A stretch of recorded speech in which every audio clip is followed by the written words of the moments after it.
अब फाइनली जो है मेन चीज जिसके लिए सारा ये स्ट्रक्चर बनेगा या अबटमेंट्स का डिजाइन हो रहा है वो है लाइव लोड। और लाइव लोड को बहुत ही तरीके से करना है। और क्योंकि आपको पता है आपकी कैरेज वे की विड्थ है 12 metres total, clear carriage way है 11 मीटर्स। तो सबसे पहले हमें ये डिसाइड करना है कि लाइव लोड में कितने व्हीकल्स आएंगे। इसके लिए कुछ रॉकेट साइंस नहीं करनी है, मैं आपको अब कोड शेयर करता हूँ IRC6 का। तो जब आपको IRC6 डिस्प्ले होगा please let me know. IRC6 में 204 क्लॉज है जो पूरा लाइव लोड्स पे डेडिकेटेड है, जैसे आप अभी यहाँ देख ही पा रहे हो। अब कितने विड्थ और कितने नंबर ऑफ लेन्स के हमें व्हीकल्स लेने हैं, अब ये कितने टाइप के व्हीकल्स हैं जिनके लिए IRC नया है उनको मतलब उनके लिए थोड़ा सा डिटेल में हम बताएंगे।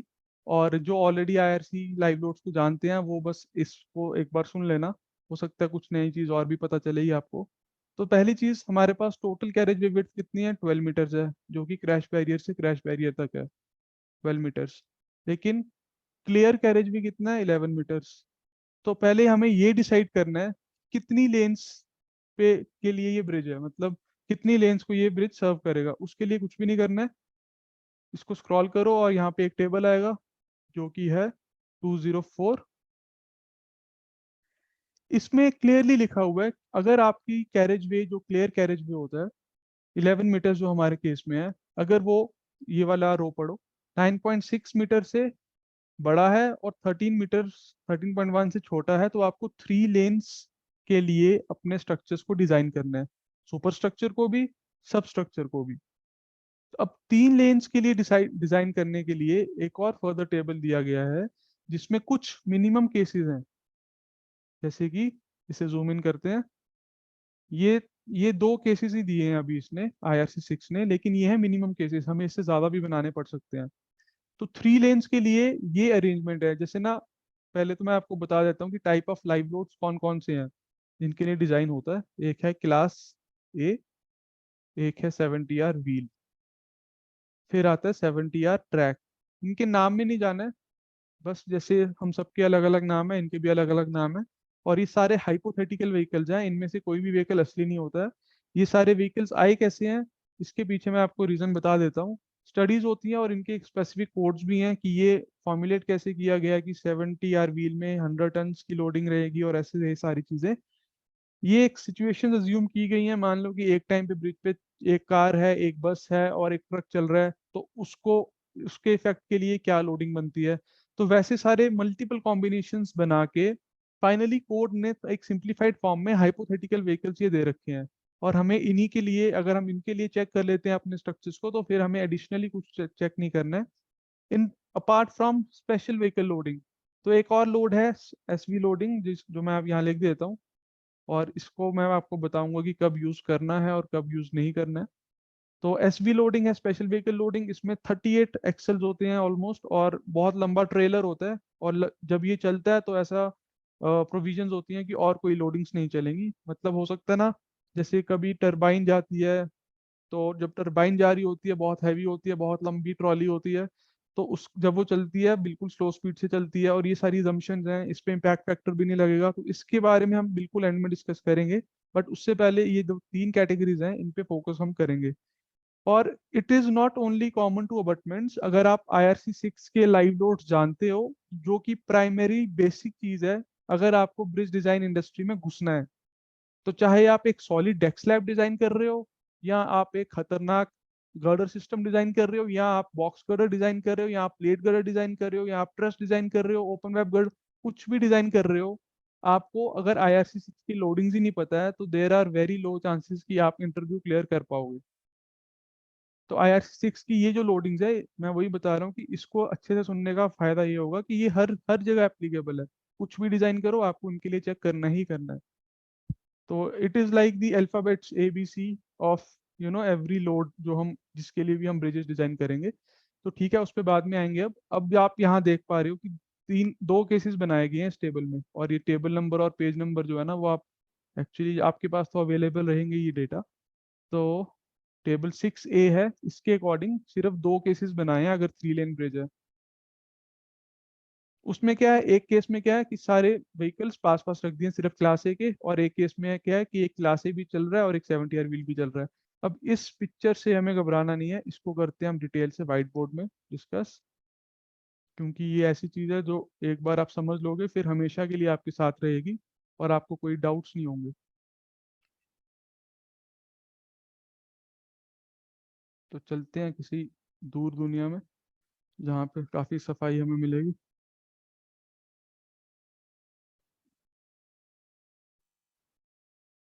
तो पहले मैं आपको ये बता देता हूँ, क्लास ए loading, class 70R wheel loading, class 70R track loading, इनमें बेसिक डिफरेंस क्या है? कुछ नहीं है, एक्सेल लोड्स अलग अलग हैं और इन्हीं के लिए आपको चेक करना है। तो अब ये जो आप जो ये अभी सिस्टम देख रहे हो, 70R जो है, 70R व्हील जो है, इस पे होता है 100 टन्स का लोड टोटल। और 70R ट्रैक आता है जो इसका एक अलग वर्जन है, मतलब जो टैंक को सिमुलेट करता है, उसका होता है 700 टन्स, या 70 टन्स, सॉरी, 700 किलो न्यूटन होगा, मैं देख लेता हूँ उसको। और इसको एक बार थोड़ा डाउट में रखते हैं, 70 टन्स ही है वैसे, 70 लेट अस सी दैट। और फिर क्लास ए आता है जिसका एक लेन का वेट होता है अराउंड 55.6 किलो टन्स। तो ये याद नहीं रखनी है वैल्यूज, क्योंकि ये ऑलरेडी कोड में दे रखी है। अब मैं आपको पहले इसकी डिस्क्रिप्शन बताता हूँ कि एक्चुअल में ये चीज़ें हैं क्या। तो जो भी अभी आपने यहाँ पे देखा वो बस एक इंडिकेशन है। पहले हम डिस्कस करते हैं 70R व्हील को। तो ये देखो, ये लिखा हुआ है 70R व्हील का सारा system.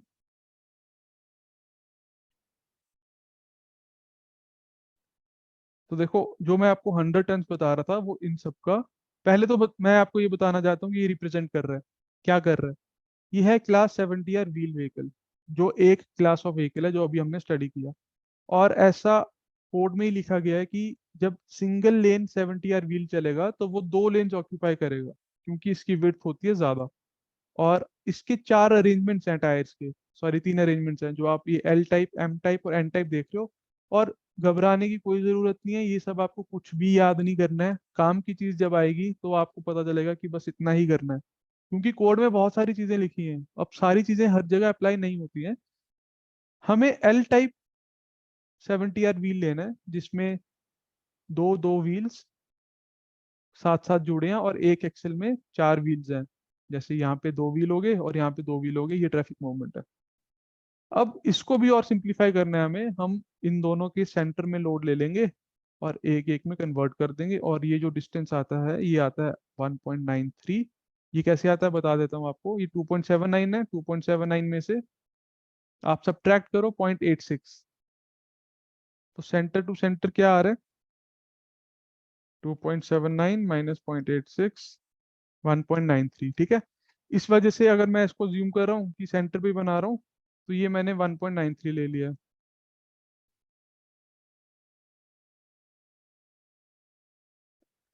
Now the thing is, ये जो 12 ton 17 ton 17 ton 17 ton 17 ton ये सब जो लिखा हुआ है, ये एक्सेल लोड है, एक व्हील पे लोड नहीं है ये। समझ रहे हो इस चीज को? अगर एक एक्सेल में दो हम कंसीडर करेंगे, जैसे ये वाली चीज है, हम दो कॉन्सेंट्रेटेड लोड्स कंसीडर अगर कर रहे हैं एक एक्सेल में, तो 8 टन्स का मतलब, अगर मैं इस वाले एक्सेल की बात करूं, तो 8 टन्स का मतलब ये है कि ये है 4 टन और ये है 4 टन, क्योंकि ये है लॉन्गिट्यूडनल व्यू, एलिवेशन व्यू, और ये है उसका क्रॉस सेक्शन। सिमिलरली अगर मैं 17 टन वाले की बात करूं, तो ये 4 जो है वो हो जाएगा इसका हाफ, यानी कि 8.5 टन, और दूसरी साइड भी 8.5 टन। तो ये तो इसकी बात थी। और सिमिलरली ये 70R व्हील की बात की है, अगर आप इन सबको जो 8 टन 12 टन और ये 12 टन, इन सबको अगर आप ऐड ऑन करोगे तो ये बनता है 100 टन, ठीक है। तो ये हम करेंगे ही अभी, जब डिफाइन करेंगे ना इसे स्टार्ट में, तब आपको और ज़्यादा फील आएगी।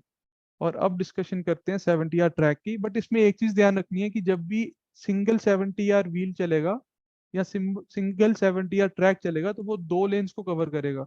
इसका मतलब अगर हमारा एक टू लेन ब्रिज होता तो हम एक ही बार एक ही लेन में ये चला देते, तो वो दो लेन्स कवर कर लेता, और ये कोड में लिखा हुआ है।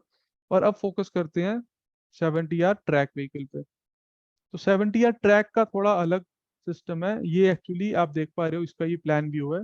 तो जो भी आपके टैंक्स या चेन व्हीकल्स होते हैं जिनमें कंटिन्यूस एक ही चेन रिवॉल्व कर रही होती है, ये एक्चुअली उसको सिमुलेट करता है।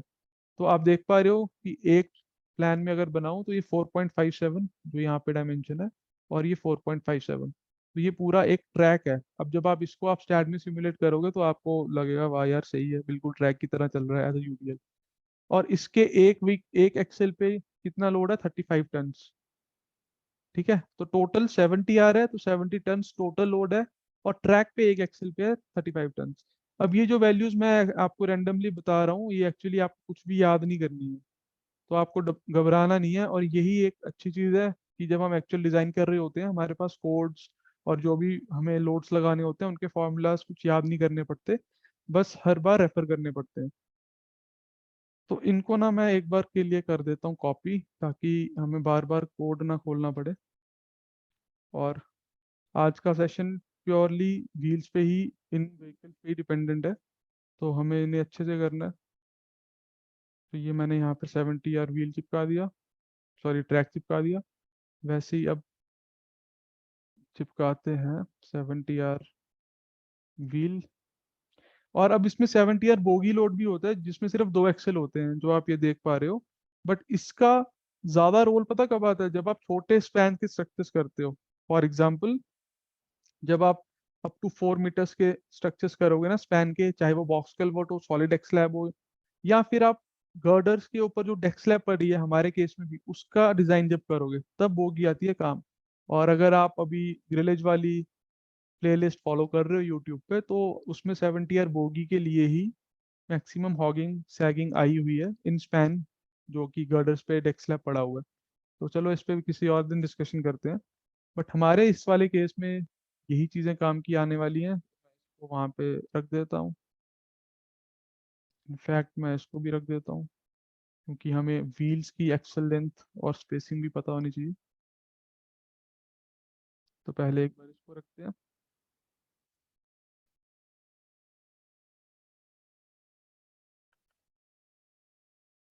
अब हो सकता है काफ़ी लोगों के लिए ये नई चीज़ होगी, तो इसीलिए थोड़ा सा हम टाइम इस पे लगाएंगे ही।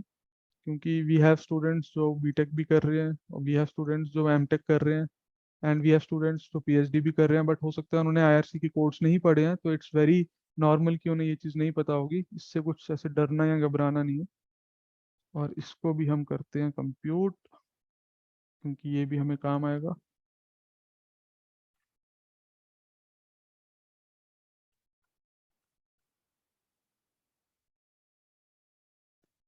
ओके, तो ये होगी 70 व्हील्स और 70 ट्रैक की कहानी।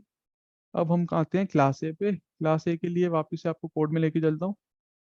एंड ये भी चीज़ ध्यान रखना, आपको याद हो अगर मैंने सेशन के स्टार्ट में ही कहा था कि हम 16 मीटर का ब्रिज इसलिए ले रहे हैं, थोड़ा लंबा ब्रिज या थोड़ा छोटा ब्रिज इसलिए नहीं ले रहे हैं, उसके पीछे एक स्टोरी है या वो लॉजिक है, वो मैं अभी आपको बताऊंगा क्यों नहीं हम करेंगे उसको, क्यों मैंने एक 16 मीटर वाला स्पैन ही कंसिडर किया था।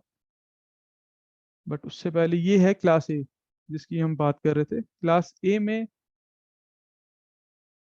यहाँ से स्टार्ट हो रहा है ये व्हीकल, जो आप अभी देख पाओगे, यहाँ से, यहाँ से यहाँ तक। और ये उसके पीछे अगर आता है एक और क्लास है तो वो बात की बात है। बट यही हमारा मेन फोकस रहेगा। क्लास ए लोडिंग जो है वो अगर एक लेन में एक क्लास ए चल रहा है तो वो एक ही होगा, वो 70 की तरह दो नहीं होगा। तो ये चीज अगर किसी को समझ नहीं आ रही है कि मैं एक दो क्या कर रहा हूँ, तो जब हम व्हाइट बोर्ड पे आएंगे इसको थोड़ा और इलेबोरेट करता हूँ मैं कि क्यों ऐसी चीजें होती हैं। तो तो मैं इसको भी एक बार वहाँ पेस्ट कर देता हूँ, और फिर हम आते हैं अपनी मेन बातों पे कि कितने केसेस हमें करने हैं, कैसे इसको हम विजुलाइज करेंगे, कैसे मॉडल करेंगे, उन सारी चीज़ों पे हम आएंगे फिर। तो ये छोटा सा है class A train of vehicles. इसको हम वापिस से ले जाते हैं वाइट बोर्ड पे। यहाँ कर देता हूँ मैं पेस्ट। तो जस्ट थोड़ा सा डिफ्रेंशिएट करने के लिए इसको लेफ्ट में रखते हैं, क्योंकि ये क्लास एल व्हीकल है और ये 70 व्हीकल। अब जो मैं आपको कह रहा हूँ कि एक लेन दो लेन तीन लेन, वो क्या कह रहा हूँ वो कोड में लिखा हुआ है, उसको भी हम रीड करते हैं। बट द थिंग इज कि हमारे केसेस कितने बनेंगे, अभी हमने कोड में देखा कि कोड का जो टेबल कहता है उसमें तो बस दो ही केस दिखाए हुए हैं कि ये लो केस कर लो अगर 3 लेन्स ब्रिज है। तो देखो इसमें कुछ भी नहीं करना है, एक्चुअली क्या है, इस टेबल के नीचे नोट्स भी लिखे हुए हैं। जैसे आप ये स्क्रॉल करोगे ना, पेज 17, फिर पेज 18 आ रहा है। तो अगर आपकी 4 लेन्स हैं तो ये मिनिमम अरेंजमेंट्स हैं, आपको इन इन अरेंजमेंट्स के लिए चेक तो करना ही करना है। और फिर और स्क्रॉल करते हैं, जैसे 6 लेन का ब्रिज आता है, तो जो पेज 19 पे आप देख पा रहे हो, ये वाला। तो इसमें कैसे अरेंजमेंट आपको करने हैं, ये सारी चीजें बता रखी हैं। और फिर आता है फाइनली ये नोट। ठीक है, इस नोट में ये क्लियरली लिखा है, आप अगर पढ़ोगे, मैं इसे हाईलाइट करता हूँ। Maximum number of vehicles which can be considered are only shown in table. समझ रहे हो कि मैक्सिमम कितने व्हीकल्स आ सकते हैं एक बार किसी एक कैरेज वे बिट पे, बस वही टेबल में दिखाए हैं। इन case minimum number of vehicles govern the design, example torsion, इस पे ध्यान देना, the same shall also be considered. और हमारे केस में ये केसेस बनेंगे, क्यों बनेंगे? क्योंकि जब हम अबटमेंट डिजाइन करेंगे तो हमें ट्रांसवर्स डायरेक्शन में मोमेंट लाइव लोड की वजह से तभी आएगा जब हम, हो सकता है कि पूरे कैरेज वे पे जैसे एक ही व्हीकल रखा है हमने, ये जैसे आपका क्रैश बैरियर है और यहाँ पे डेक स्लैब है। तो अगर ये वाला व्हीकल बिल्कुल कोने में चलेगा तभी तो इस सेंटर लाइन के अबाउट ज्यादा मोमेंट आएगा ना। अगर इसको आप यहाँ पे चल रहा है और एक और व्हीकल कोई रख देते हो तो इसकी वजह से कुछ मोमेंट कम हो जाएगा। तो ये सारी चीजें जब हम करेंगे तब आपको बहुत क्लियर होने वाला है।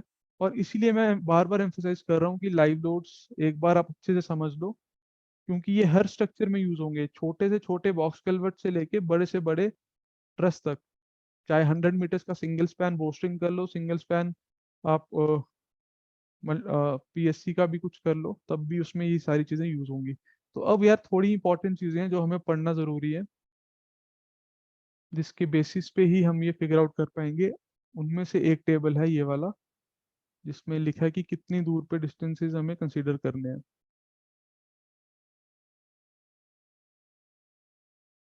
पहला तो देखो ये वाला नोट है, note number 5। Minimum clearance between the outer as of wheel और ट्रैक। व्हील और ट्रैक मतलब 70 आर व्हील ये वाला व्हीकल और 70 आर ट्रैक ये वाला vehicle. Minimum clearance between the outer edge of wheel or track of passing or crossing vehicles for multi-lane bridge shall be 1.2। इसका मतलब आपको अगर यहाँ समझ नहीं आया तो सिंपल सा ये है कि अगर आपके पास मान लो कि 70 आर व्हील एक ये व्हीकल चल रहा है और इसके साथ में कोई व्हीकल चलाना है, तो उसका डिस्टेंस मिनिमम 1.2 होना चाहिए। ऐसे नहीं कि आप इसके साथ बिल्कुल जोड़ के चला दो जैसे हमारी एक्चुअल रोड्स पे होता है। ठीक है, तो ये कुछ रूल्स हैं जिनसे जिनको यूज करके ही हम ब्रिजेस डिजाइन करेंगे। और अगर ये क्लास ए है तो भी ये 1.2 ही रहेगा आपस में। अब हम, ये तो थी एक चीज, अब इसके बाद हम आते हैं एक और चीज पे, जिसमें आपको कर्ब से कितना पास लेना है, जैसे ये।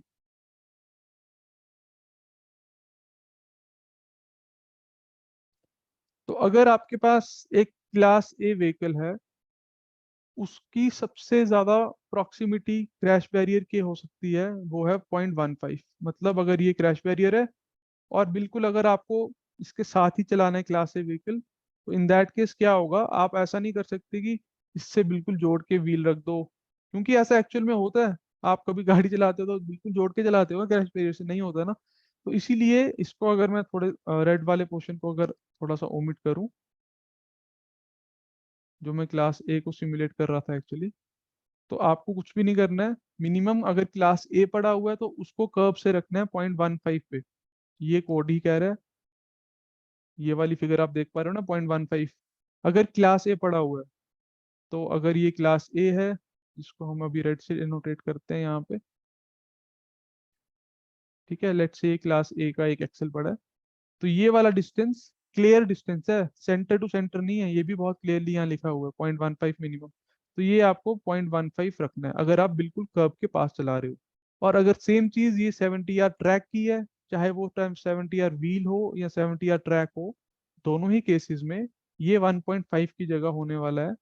अगर लेट्स से ये मैं आपके पास ए की जगह 70 आर व्हील रख देता हूँ, तो ये 1.2 होने वाला है, और ये भी इसके बाद यहाँ व्हील आएगा, फिर 70 आर के जो भी लोडिंग्स हैं वो चलेंगे। ठीक है, तो ये कुछ चीजें हैं जिनके बेसिस पे ना आपको, इनके बेसिस पे ही आपके पास ट्रांसवर्स डायरेक्शन में इसेंट्रिसिटीज कैलकुलेट होंगी। ठीक है, इसीलिए ये चीज मैंने आपसे डिस्कस की है। तो ठीक है, अब ये सारी चीजें हमने डिस्कस की। आई थिंक इसके बाद तो और कुछ नहीं डिस्कस करना पड़ेगा। और एक ये चीज है कि अगर आप 70 आर व्हील चला रहे हो और मान लो कि ये केस बनता है कि उसके पीछे आपका बहुत लंबा ब्रिज है, मान लो 100 मीटर्स का ब्रिज है, तो देर आर चांसेस कि एक व्हीकल जब चल जाएगा 70 आर का, उसके पीछे भी 70 आर चल सकता है ना, जैसे गाड़ियों के पीछे गाड़ियां चलती ही हैं।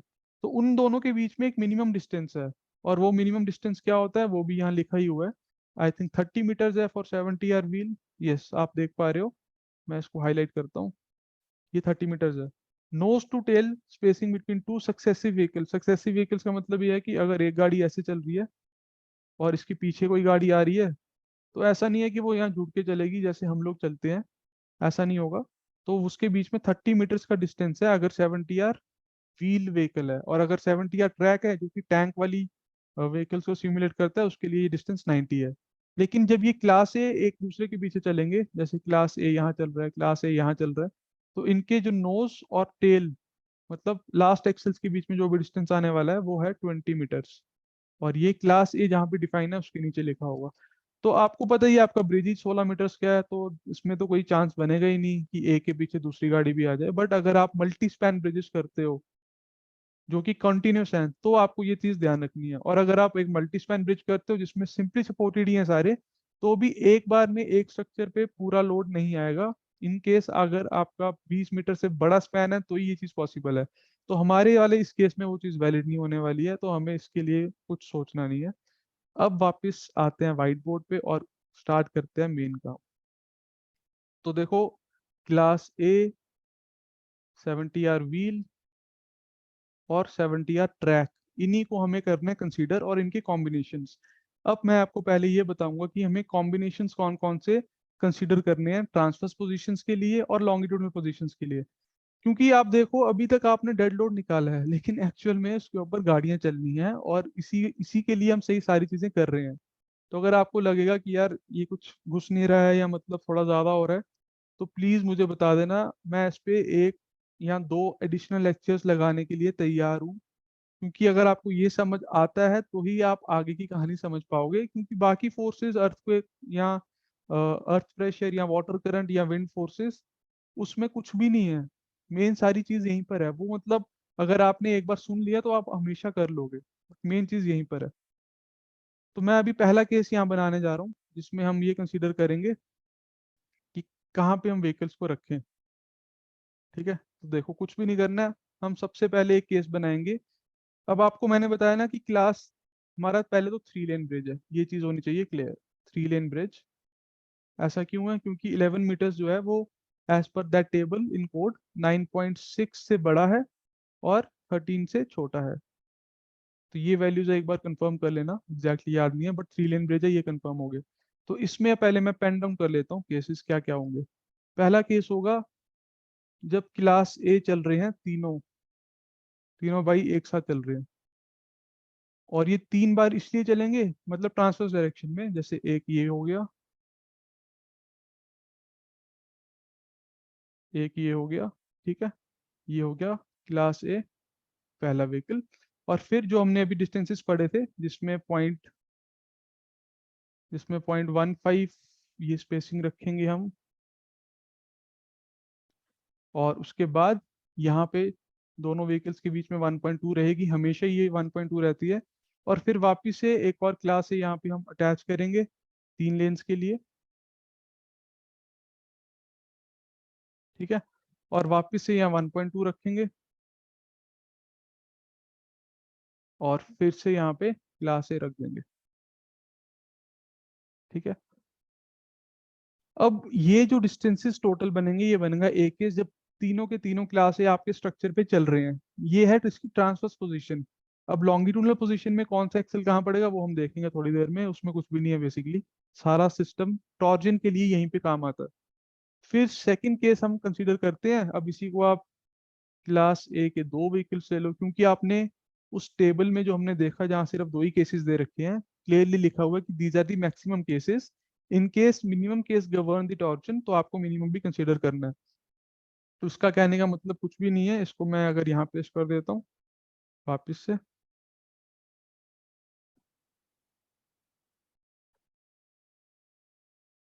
तो जब तक ये लोड हो रहा है उसमें कुछ नहीं है, दो क्लासेस अभी हमें रखने हैं और दोनों पास पास रखने हैं। एक केस ये बन जाएगा। फिर थर्ड केस आप बना सकते हो जब सिर्फ सिंगल क्लासे पड़ा हुआ है, और सिंगल क्लासे सबसे एक्सट्रीम एंड पे पड़ा है, क्योंकि हमें टॉर्जन जो अभी अबटमेंट्स पे आएगी उसका भी ध्यान रखना है। तो इसको मैं कर देता हूँ डिलीट, क्योंकि हमें अभी सिर्फ दो क्लासे कंसिडर करने हैं। तो ये है केस नंबर 2। यहाँ तक अगर किसी को डाउट है तो प्लीज चैट बॉक्स में अपने कमेंट्स फ्लड कर दो, क्योंकि मैं नहीं चाहता कि किसी का भी ये डाउट रहे। और फिर अभी यहाँ पे आता है केस नंबर 3, जिसमें हम सिर्फ सिंगल क्लासे रखेंगे। अब आप जब इसकी सेंट्रिसिटीज निकालोगे तो आपको खुद ही पता चल जाएगा कि हम ऐसा कर क्यों रहे हैं। ओके, अब वो अपने आप इमेज वहां लोड हो जाएगी। तो ये 3 केस बेसिक केस थे, जिसमें सिर्फ अभी क्लास ए का हमने जिक्र किया। ओके, अब आते हैं हम नीचे फोर्थ केस पे। अब आपको मैंने बताया ना कि 70R व्हील जब भी चलेगा तो वो दो लेन्स कवर करेगा। तो पहले हम चलाते हैं 70R व्हील, जो कि दो लेन्स कवर कर रहा है, और उसके साथ चलाते हैं क्लास ए, जो कि एक लेन कवर करेगा। तो टोटल लेन्स हो गई 3 लेन्स। यह है मैक्सिमम जो भी लोडिंग कंडीशंस हो सकती हैं। तो अब इसको मैं रखता हूँ यहाँ पे फिर से नीचे, और यहाँ पे कुछ चेंजेस करेंगे। ये फोर्थ केस है।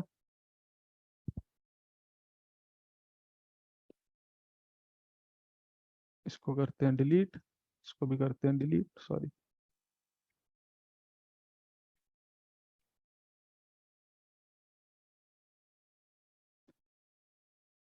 अब इसमें एक और चीज बहुत ऑब्जर्व करने वाली वो ये है कि क्या आप क्लास ए पहले रख रहे हो क्रैश बैरियर के, कि 70R व्हील पहले रख रहे हो। तो अभी हम अज्यूम कर रहे हैं कि 70R व्हील को हम रख रहे हैं बाद में, और इन दैट केस ये एक्चुअली हो जाएगा थोड़ा सा उल्टा, क्लास ए प्लस 70R व्हील। ठीक है, तो इसको ये जो हमने नीचे लिखा है, जो मैंने आपको एक्सप्लेन करने के लिए लिखा था कि 3 लेन्स बन गई, इसलिए लिखा था। तो इससे अब क्या डिफरेंस आने वाला है वो मैं आपको बताता हूँ। और ये वो लाइन है जो काफी लोग कोड में पढ़ते नहीं है, और इसकी वजह से बहुत सारे फोर्सेस एडिशनल आ जाते हैं, जबकि कोड क्लियरली कहता है हमें ये सब नहीं करना है। ओके, तो अब मैं क्या करने जा रहा हूँ कि क्लास ए रखा है सबसे पहले, उसके बाद जो कि 1.2 की स्पेसिंग रखनी ही रखनी है, जो हमने कोड की एक लाइन पढ़ी। फिर मैं रखता हूँ ये जो सेकेंड लेन में 70R व्हील। ठीक है, अब ये 70R व्हील रखा है तो आप 70R ट्रैक भी रख सकते हो। तो जैसे ये फोर्थ केस है, क्लास ए रखा है हमने कर्व के पास 0.15, और फिर 70R व्हील रखा है। अब फिफ्थ केस ये बन सकता है कि आपने 70R व्हील रखा है पहले क्रैश बैरियर के पास। अगर किसी को लग रहा है कि इसमें क्या फर्क पड़ेगा, हम सेम केस रिपीट कर रहे हैं, तो फर्क पड़ेगा अभी, और वो अभी आपको मैं बताऊंगा कि क्या फर्क पड़ रहा है। पहले तो उसके लिए आपको कोड भी बढ़ाना पड़ेगा वापस से। तो हो सकता है यार ये चीज़ें अभी मुझे ऐसे पता है कि काफ़ी चीज लोगों के लिए ये चीज़ नहीं है। तो और काफ़ी लोगों के लिए ये चीज़ बहुत पुरानी है, क्योंकि वो सदियों से ब्रिजेस कर रहे हैं, या मतलब अगर बॉक्स कल्वर्ट्स या छोटे स्ट्रक्चर्स भी कर रहे हैं तो लाइव लोड्स तो उनको पता ही होना चाहिए। तो अब इसमें कैच ये है कि जब हम सेवन, इसको मैं डिलीट करता हूँ, 70R व्हील और ये हम इंटरचेंज कर रहे हैं जगहों को। तो जब आप 70R व्हील को रखोगे ना पहले, अभी इस केस में जैसे हमने यहाँ पहले क्लास ए रखा था ये वाला पोर्शन, अब इस केस में हम रख रहे हैं यहाँ पे 70R व्हील पहले, या 70R ट्रैक भी रख सकते हो। इन दैट केस पहली चीज जो चेंज होने वाली है वो है इसकी क्लियर डिस्टेंस, और 70R व्हील के लिए ये है 1.2, जो कि हमने अभी डिस्कस किया था थोड़ी देर पहले। और अगर क्लास ए रहता है तो यह होता है 1.15। पहली चीज ये है। अब दूसरी जो मेन चीज है जो ज्यादा इंपॉर्टेंट है वो ये है कि जब भी आपका 70R व्हील क्रैश बैरियर के पास चलेगा, तो उसके बाद यहाँ से लेके 7.2 मीटर्स तक कोई और व्हीकल नहीं चलेगा। ये इसलिए किया गया है क्योंकि हम 70R व्हील को दो लेन्स के बराबर मानते हैं, है ना। अगर आप इसके साथ ही चिपका के चल लोगे तो वो फिर क्या फायदा होगा, मतलब ऐसी कौन सी बहुत बड़ी तोप आ गई कि एक ही 70R व्हील दो लेन्स, जैसे मतलब आजकल डेडिकेटेड फ्रेट कॉरिडोर में डबल कंटेनर लोड वाली ट्रेन चलेंगी, अभी यहाँ चली रही हैं। तो ऐसा नहीं है कि ये एक के ऊपर एक डबल डेकर कोई मतलब बहुत बड़ा ऐसे आपके पास ट्रेलर आ जाएगा कि जो यहाँ पे एक के ऊपर एक हो गया इसलिए डबल लेन ले रहे हैं, ऐसा नहीं है। डबल लेन इन प्लान व्यू हम ले रहे हैं, तभी 70R व्हील का सिंगल लोड दो लेन्स के इक्विवेलेंट होता है। इसीलिए इसको 7.2 मीटर्स अवे रखना है जो भी दूसरा लोड आएगा। ठीक है, अगर 70 व्हील को आप क्रैश बैरियर के पास रखते हो। और ये कहाँ लिखा हुआ है? अब एक चीज ये भी नोट करनी है कि ये 7.2 है कि 7.25 है, बट मेरे अकॉर्डिंग 7.2 ही है एज पर माई नॉलेज। तो अब मैं आपको कोड डिस्प्ले कर रहा हूँ, अगर कोड विजिबल है तो थम्स अप या हैंड रेस कर दो, ताकि हम आते हैं वापस से टेबल पे और मैं आपको बताता हूँ इस चक्कर में। ठीक है, मुझे इंडिकेशन मिल गई है। तो जैसे कि मेरे को थोड़ा सा डाउट था कि ये 7.2 है या 7.25 है, तो ये 7.25 है। चलो इसको इंसर्कल क्या करना है, आप अब इस पे ये जो लाइन लिखी हुई है ना नीचे वाली, इस पे ध्यान देना बस। पहले हम इस वाले केस को समझते हैं। एक्चुअली ना कोड ने हो सकता है पेज बचाने के चक्कर में इन दोनों केसेस को एक ही में क्लब कर दिया है, बट अब हम इसे करेंगे इंटरप्रेट, तो कोई डरने वाली बात है नहीं। देखो ये जो केस है केस टू, एक्चुअली ये केस टू वन और टू टू है। टू वन में क्या है कि जब कर्व यहाँ पे पड़ा हुआ है और यहाँ से क्लास ए पहले रखा हुआ है इन्होंने। ठीक है, बस इसी को अभी ध्यान रखो। और ये 0.15 है, ये लिखा ना इन्होंने 0.15, ये 2.1 वाला केस में कंसिडर कर रहा हूँ। और उसके बाद यहाँ से 1.2 डिस्टेंस छोड़ के आपको 70 व्हील रखा हुआ है, ये लिखा है ना 1.2 मिनिमम। अगर हम लेफ्ट टू राइट जाते हैं, if we go from left to right, तो यही इसकी इंडिकेशन बनती है। अब केस 2.2 जो है उसमें ये चीज है, अगर आपने 70 व्हील रखा है 1.2 डिस्टेंस पे, अब इसका मैं मिरर बना रहा हूँ यहाँ पे, तो जैसे ये क्रैश बैरियर है और 70 व्हील अगर आपने यहाँ रखा हुआ है, एक सेकेंड, तो 70 व्हील के लिए पहले आपको 1.2 डिस्टेंस दूर रखना है, मिनिमम डिस्टेंस ये है जो कि ये बोल ही रहा है। उसके बाद यहीं से, इस एज से, बिल्कुल एंड से, सॉरी ये अंदर वाला जो डिस्टेंस है, क्योंकि इसको एक बार डिलीट करके देखते हैं क्या है ये। यस, ये अंदर वाला डिस्टेंस है, तो मैं बाहर से नहीं लूंगा इसको। यहाँ से 7.25 के बाद ही अब कोई व्हीकल आएगा। ठीक है, तो ये क्लास ए हमारे केस में है और ये 70 व्हील है। तो ये सारी चीजें अभी मैं बार बार कह रहा हूँ, कुछ भी चीज याद नहीं करनी है। जब भी आपको कोई भी डाउट आए, कोड खोलो, ये टेबल देखो, व्हील्स के बारे में पढ़ो, और मिनिमम डिस्टेंस 0.15 रखना है या 1.2 रखना है, बस ये चीजें आप फिगर आउट करो। और फिर एक स्केच जरूर बनाओ, जो अभी हम वहाँ पे व्हाइट बोर्ड पे बना रहे हैं। तो इसीलिए मैं आपको ये चीज कह रहा था कि फोर्थ और फिफ्थ केस जो अभी आपको व्हाइट बोर्ड पे डिस्प्ले हो रहे हैं, ये एक्चुअल में देखने में सेम लगते हैं बट है नहीं। अब इनका फर्क कितना पड़ेगा कि मान लो अगर आपने ये, अगर आप फोर्थ केस इस वाले पे फोकस करो, लेट अस से मैं इस पॉइंट के अबाउट टोटल रिएक्शन देख रहा हूँ, तो क्योंकि दोनों व्हील्स या दोनों व्हीकल्स पास पास पड़े हैं, तो इट इज एंटिसिपेटेड कि ज्यादा फोर्स यहाँ आ गया, इस साइड, इस वाले पॉइंट के लेफ्ट साइड में आ गया। जो भी वैल्यू आएगी वो अभी हम देखेंगे। और अगर ये वाला केस मैं करता हूँ, तो अगर 7.25 के आगे मुझे क्लास ए रखना पड़ा, तो in this case what is happening, कुछ लोड तो 70 व्हील की वजह से यहाँ आएगा, जो कि ये वाला पोर्शन डिनोट करेगा। और कुछ लोड क्लास ए की वजह से यहाँ आएगा, जो कि ये वाला डिनोट करेगा।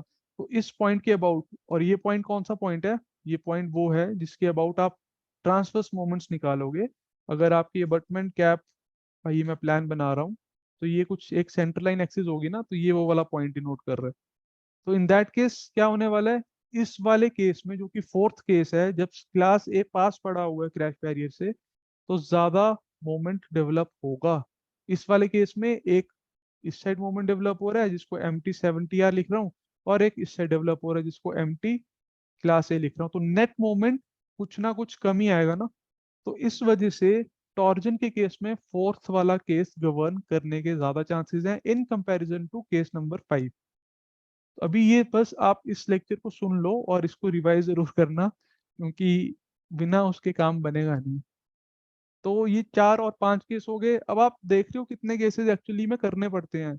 मैं चाहता तो आपको एक 2 लेन ब्रिज की कैरेज वे विड्थ पहले से डिफाइन कर देता, जिसमें 9.3 या जो भी वैल्यू है उससे कम रहती विड्थ, या जो भी अभी पीएमजीएसवाई या रूरल रूरल डिपार्टमेंट्स में चल रहा है 7.5 या 7 मीटर का। तो ये सारे केसेस मुझे कुछ नहीं करना पड़ता, मैं बस एक बार 70 व्हील चला के दिखाता और 2 लेन क्लासे चला के दिखाता, हम आगे बढ़ जाते। बट उससे जो मेरा असली जो इंटेंशन है वो फुलफिल नहीं होगा। तो इसीलिए ये मैं आपको बहुत क्लियरली बता रहा हूँ कि इतने ज्यादा केसेस एक डिजाइन ऑफिस में होने चाहिए, तो ठीक है, ये हो गया 5 केस। अभी इसमें एक और कैच है। अभी हमने ये मैक्सिमम वाले केस किए हैं जो कि व्हील 70R और क्लास ए का कॉम्बिनेशन है। ऊपर ये जो पहले 3 केसेस थे, अभी इसको थोड़ा सर्कल अप करते हैं। जो पहले 3 केसेस थे ये सिर्फ क्लास ए के थे।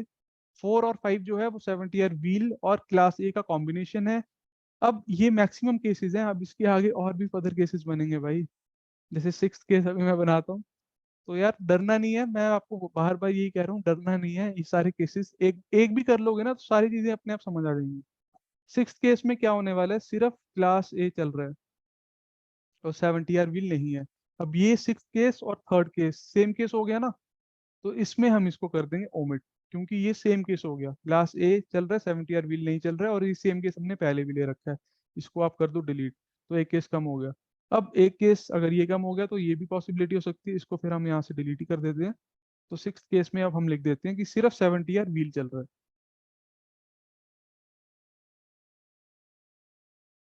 Now the question is 70R wheel चल तो रहा है लेकिन कहाँ चल रहा है? क्या सेंटर पे चल रहा है, कैरेज वे के बिल्कुल कोने पे चल रहा है, कहाँ चल रहा है? तो अगर हम इस अभी ये जो हम मिनिमम वाले केसेस करते हैं ये स्पेसिफिकली टॉर्जन के लिए ही होते हैं। तो अगर हम इस वाले केस को, जो 6th वाला केस है, इसको वापस से मैं कॉपी करके यहाँ पेस्ट कर देता हूँ। इसीलिए वही सब स्ट्रक्चर डिजाइन करने में केसेस ज्यादा बनते हैं, और थोड़ा सा टाइम तो लगता ही है। और इसी टाइम की आपको बाद में वैल्यू भी पता चलेगी। और जब आप रिपोर्ट्स या आपके पास जब चेकिंग, प्रूफ चेकिंग के लिए चीज़ें आएंगी ना, तो आप ये सारी चीज़ें कंसीडर कर सकते हो। काफ़ी लोग सिर्फ भाई जो कोड में 2 डायग्राम्स दी हैं उसके बेसिस पे डिज़ाइन करके आगे बढ़ जाते हैं। हो सकता है वो ठीक ही हो, या मतलब अगर आप सिंगल केस भी करोगे तो उसमें शायद पास हो भी जाए।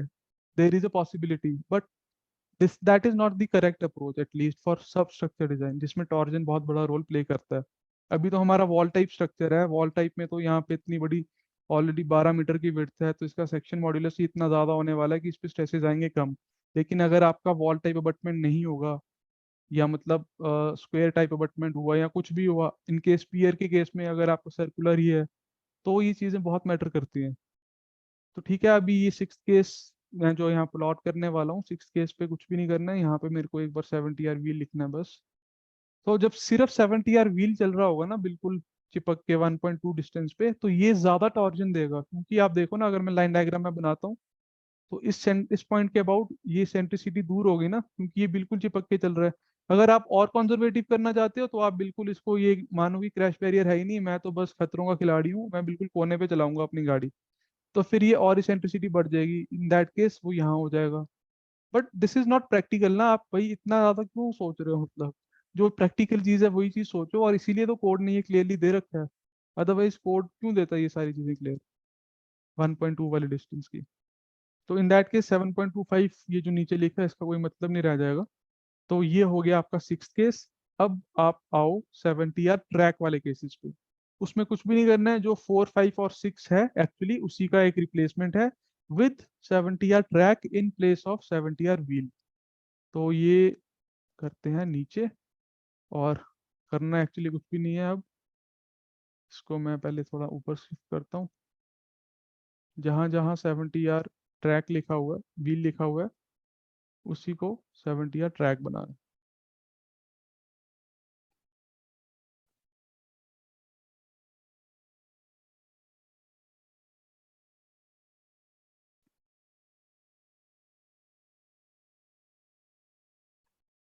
व्हाइट बोर्ड भी सोच रहा होगा कि इतना तो मुझे कभी नहीं कलरफुल बनाया गया जितना आज बना दिया। तो ठीक है, 70R व्हील की जगह ट्रैक लिखना है। यहाँ पे तो ऑलरेडी कुछ लिखा नहीं है। 70R ट्रैक, यहाँ पे भी 70R ट्रैक, और यहाँ पे भी 70R ट्रैक, और ये केस नंबर है 7। इसमें क्लास ए 1 लेन प्लस 2 लेन 70R ट्रैक, जो अपने आप में 2 लेन चलता है। केस 8 जिसमें 70R ट्रैक प्लस क्लास ए अपने अपने डिस्टेंस पे चल रहे हैं, जो यहाँ से 1.2 है और ये 7.25 है। और इस केस में 9th केस जो है वो है 70R ट्रैक, जब बिल्कुल शहनशाह की तरह चल रहा है, अकेला चल रहा है अपने एक मिनिमम डिस्टेंस पे। अब ये जो सारे केसेस है ना, 9 केसेस, इनकी कहानी स्टार्ट होगी लॉन्गिट्यूडनल एनालिसिस के बाद, कि हमें उठाना कौन सा, करने सबके लिए ही पड़ेगा, लेकिन रखना कौन से अपने कॉम्बिनेशंस में। तो ये थे बेसिक कॉम्बिनेशन जो आपको for a 3 lane bridge at least check करने होते हैं। And it is very very evident कि हो सकता है कि जब मैं मैक्सिमम रिएक्शंस चाहूंगा अपनी अबटमेंट्स पे, तो मेरे पॉसिबिलिटी यही है ना कि जब मैं ज्यादा से ज्यादा लोड्स चल रहे होंगे, और वो 3 लेन क्लास है जब चल रहा है तब भी पॉसिबल है, जो कि पहला वाला केस है ये वाला, या फिर 70 R wheel plus class A चल रहा है, मतलब तीनों लेन्स ऑक्यूपाइड है, तो मैक्सिमम रिएक्शन केस आएगा वहां से। अब मैक्सिमम टॉर्जन वाला केस कौन सा बनेगा इनमें से, तो देख के तो यही लगता है कि जब सिंगल व्हीकल पड़ा है बिल्कुल कोने में, उसकी सेंट्रिसिटी ज्यादा होगी, बट क्या उसका लोड भी ज्यादा होगा, ये सारी चीजें लॉन्गिट्यूडनल एनालिसिस के बाद पता चलेंगी। तो अभी मैं आपको एक छोटा सा ट्रेलर दिखा देता हूँ, जो मैं लेक्चर से पहले स्प्रेडशीट में बना रहा था, सो दैट आपको पता रहे कि कल हम क्या करने वाले हैं। तो यहाँ पे देखो, मैंने ना एक अबटमेंट बनाई थी, एसवी लोडिंग की डिस्कशन करेंगे, बिल्कुल करेंगे। मैंने ये अबटमेंट बनाई थी, और कल हम, या नेक्स्ट सेशन में हम क्या करेंगे, वाह, ये तो होली खेलने लग गया। तो कुछ नहीं करना है हमें, ये जो आप देख रहे हो ना ग्रे पोर्शन में, ये अप्रोच स्लैब है, ये डेक स्लैब है, और ये भी अप्रोच स्लैब है। हमें इस चीज को स्टैड में मॉडल करना है लाइन एलिमेंट से। तो यहाँ पे हम बनाएंगे, और डर्ट वॉल के ऊपर, एक्चुअली ये एक ही चीज हो जाएगी, क्योंकि गाड़ी डर्ट वॉल के ऊपर भी तो आएगी ना, ऐसे थोड़े ना यहाँ से जंप करके जाएगी। तो यहाँ से और डर्ट वॉल के सेंटर तक 2 नोड बनाएंगे, फिर यहाँ पे एक नोड बनाएंगे जो बेरिंग को रिप्रेजेंट करेगा, और सेम इसकी सिमेट्री में यहाँ पे चीजें बनेंगी। इसके ऊपर कल हम 70 आर व्हील, क्लास ए, और 70 आर ट्रैक स्टैड में कैसे डिफाइन करेंगे। आप देखना, कुछ भी नहीं करना है, कॉपी पेस्ट वाला काम है। हार्डली 15 मिनट लगेंगे सारे लोड डिफाइन करने में, और 15 मिनट और लगा लो सारे लोड चलाने में। और फिर आपको फील आएगी कि यार अबटमेंट पे तो ज्यादा लोड तभी हो रहा है जब ये वाले 2 एक्सेल आसपास हैं, कुछ अप्रोच स्लैब पे भी हैं और कुछ ऐसे हैं, तभी तो मैक्सिमम रिएक्शन आएगा। अगर आप ये एज्यूम कर रहे हो कि गाड़ी आगे पड़ी हुई है बहुत, और यहाँ पे मैक्सिमम रिएक्शन आ रहा है, तो वो केस बनेगा ही नहीं, और ये स्टैड में आपको दिखेगा, तो फिर आपको और ज्यादा फील आएगी। अब रही बात एसवी लोडिंग की, जो अभी पॉइंट रेज आउट हुआ है, एसवी लोडिंग के लिए बहुत क्लियर कट इंडिकेशंस हैं। वी हैव टू, अगर आप एसवी लोडिंग के लिए ही डिजाइन करते हो ना, तब भी आपको 70 आर व्हील और क्लास ए के लिए डिजाइन करना ही है, दैट इज मैंडेटरी। लेकिन अगर आप 70 आर व्हील के लिए और बाकी जो क्लास ए है उसके लिए डिजाइन कर लेते हो, then you have to check for SV loading. There is a difference. You, if you design for SV loading जिसपे सबसे ज्यादा लोड आएगा, देन उसमें इम्पैक्ट फैक्टर नहीं होता है, लॉन्गिट्यूडनल रिडक्शन फैक्टर वाली चीज नहीं आएगी, ब्रेकिंग फोर्सेस नहीं आएंगे, उसके जो यूएलएस और एसएलएस फैक्टर्स हैं वो भी 1 होंगे। तो in that case there are chances कि एसवी लोडिंग की वजह से लोड कम है। इसीलिए कोड में ये क्लियरली लिखा है कि the structures should be design for all vehicles and check for SV loadings, and even if you design for SV loading then you still have to design for 70 R wheel and class A. तो SV loading का भी यही फंडा है जो मैंने अभी आपको बताया, उसको भी हम डिफाइन कर देंगे कल स्टार्ट में, तो कोई दिक्कत नहीं होने वाली है, कुछ भी नहीं होगा, आप देखोगे मजा आएगा कल आपको। बट उससे पहले ये वाला जो आज लेक्चर है, हो सकता है ऊपर से गया हो, लेकिन ये मिनिमम केसेस बनाने चाहिए, इसके बेसिस पे ही सब स्ट्रक्चर डिजाइन होता है। For super structure I am not concern, क्योंकि सुपर स्ट्रक्चर में आप जो कोड पे जो 2-3 केस दिए हैं ना, वो भी कर लोगे तो भी हो जाएगा डिजाइन। बट फॉर सब स्ट्रक्चर टॉर्जन के लिए एटलीस्ट, जो हमने लास्ट केसेस किए हैं जिसमें एक एक लोड पड़ा हुआ है कोने पे, वो बहुत इंपॉर्टेंट रोल प्ले करता है। तो कल इसको हम as a line model model करेंगे स्टैड में। जिसको स्टैड बिल्कुल भी नहीं आता है उसको भी कोई घबराने की जरूरत नहीं है, और जो स्टैड में प्रो है उसको भी कोई घबराने की जरूरत नहीं है। कुछ भी नहीं करना है, आप धीरे धीरे देखोगे कि 4-5 कमांड्स लगानी है, बटन दबाने हैं, और अपने आप आपका ये सिस्टम बन जाएगा। तो कोई डरने वाली बात है ही नहीं। और इसमें मैं एक और पॉइंट अभी रेज करने वाला हूँ before I and this session. I have seen in many consultancies that they only model, at least for abutment या substructure design, स्टैड में वो सिर्फ बेरिंग टू बेरिंग मॉडल करते हैं, और उसके ऊपर जो भी रिएक्शन आएंगे वो यहाँ पे, जैसे मैक्सिमम रिएक्शन आएगा यहाँ पे आर ए, इन वजह इस पोजीशन की वजह से, तो वो ले लेंगे, एंड दे से कि अबटमेंट है तो अब इस वाली साइड का कुछ लेना देना नहीं है। बट ऐसा नहीं है, अगर आप देखो तो यहाँ पे अप्रोच स्लैब भी तो है ना, अप्रोच स्लैब की वजह से भी तो लोड जाएगा ही, वो कहाँ रह जाएगा, वो थोड़ा ना, उसको क्या पता कि मैं अबटमेंट के लेफ्ट में हूँ कि राइट में हूँ। तो अप्रोच स्लैब आपकी ब्रैकेट पर रेस्टेड है, जो ब्रैकेट डर्ट वॉल से कनेक्टेड है, तो घूम फिर के वो अबटमेंट तक जाएगा ही। इसका लोड भी आपको कंसिडर करना है। और अगर आप ये अप्रोच सीख लोगे, अबटमेंट छोटी, सॉरी अप्रोच स्लैब छोटा सा मॉडल 3.5 या जो भी हम बनाए यहाँ पे बनाएंगे, और उसके बाद बड़ा सा bearing, bearing to bearing, expansion to expansion, तो ये सेम चीज पियर के डिजाइन में भी आपको काम आएगी। उसमें क्या होगा, बस ये होगा कि आपको ये दो नोट्स यहाँ बनाने हैं। जो यहाँ 3.5 है वो यहाँ पे पियर का लेफ्ट स्पैन होगा, और जो यहाँ पे bearing to bearing, expansion to expansion joint का जो भी डिस्टेंस आएगा वो पियर का यहाँ राइट स्पैन होगा। तो ये जो अभी हम आने वाले 1 या 2 लेक्चर्स में चीजें करने वाले हैं, this is common for piers as well. बस उसमें इसेंट्रिसिटीज अलग होंगी तो एमएल अलग आएगा, इतना सा डिफरेंस होता है। तो विद दिस मैं ये वाला सेशन अभी करूंगा क्लोज।